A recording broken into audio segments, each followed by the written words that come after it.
This is a comedy from the people behind Fisherman's Friends, Nick Moorcroft and Meg Leonard, who co-wrote Fisherman's Friends and then co-directed the sequel, about a failing pub that people try to save by this kid comes back home. He's the guy. He's the landlord. He's the grumpy landlord. I do think that thing that you played in the clip about if you want cocktails, go across the road, that was funny. And then the kid sort of thinks, okay, well, what we'll do is we'll start brewing, and then miraculously overnight they start brewing, and that's going to become to save the pub. And as with Fisherman's Friends, inspired by, in the very vaguest sense of the words, two true stories: one of a struggling pub in Wales, one of which was bought by the local community, one of a family-run brewery in Essex. Cast includes Martin Clunes, John O'Davis, James Buckley, Gabriella Wilde, Mark Addy, of course, which is the full Monty connection there, Luke Treadaway, Miles Jupp, Josie Lawrence. So it's a cast of familiar faces about whom people generally feel very warmly. It's described on the poster as being about a family with a pint to prove. I'm going to say that again, a family with a pint to prove. Ha ha. Thank you.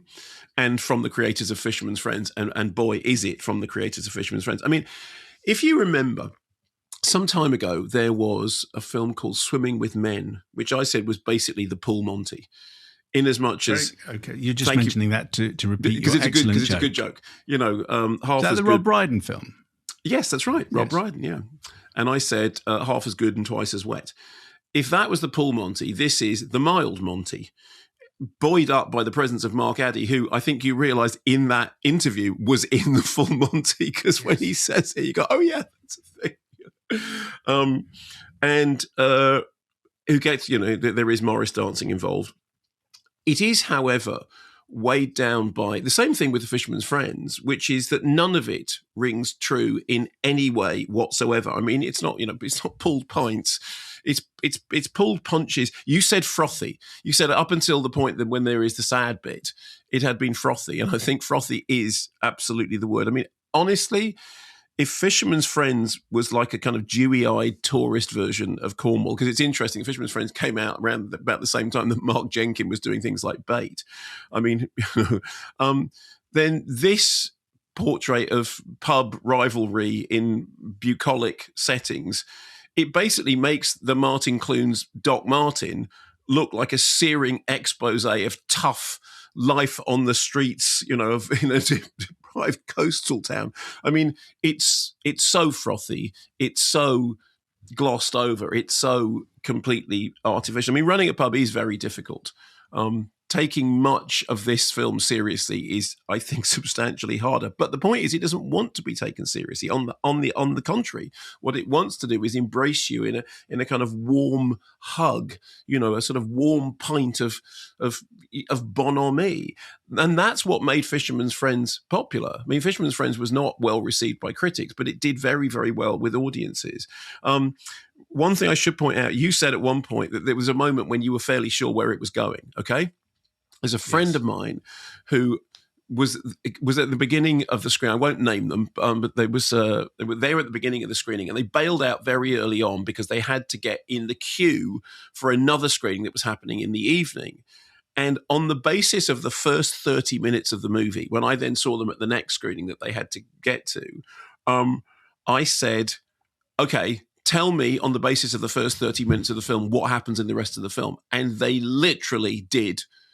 This happens and this happens and did that happen and then that happened, and it, right down to the thing about the rival pub sending somebody over to do the thing, which I'm not going to spoil, but frankly, 10 minutes in, that's what's going to happen. And the spaceship? Did they guess the spaceship? They guessed the spaceship. The "It's a Wonderful Life" moment when everybody from the village turns up with the thing. So there is nothing that you don't expect. I mean, there's the whole thing about the girlfriend with the posho guy who nobody likes, who's going to discover true love with the troubled folk singer. Incidentally, there's a moment in it. This is very sort of telling of the thing. There's a moment in it when the singer comes back home looking like a bit of a star because he's a very handsome young man, and somebody says, "Oh, lots of famous people dress like homeless people," and you go, he's dressed like homeless people. Mm-hmm. What looks pretty fine to everybody else. Exactly. It's in the world of Balamory. I mean, it's what you remember in Zoolander. There's the whole thing about derelict.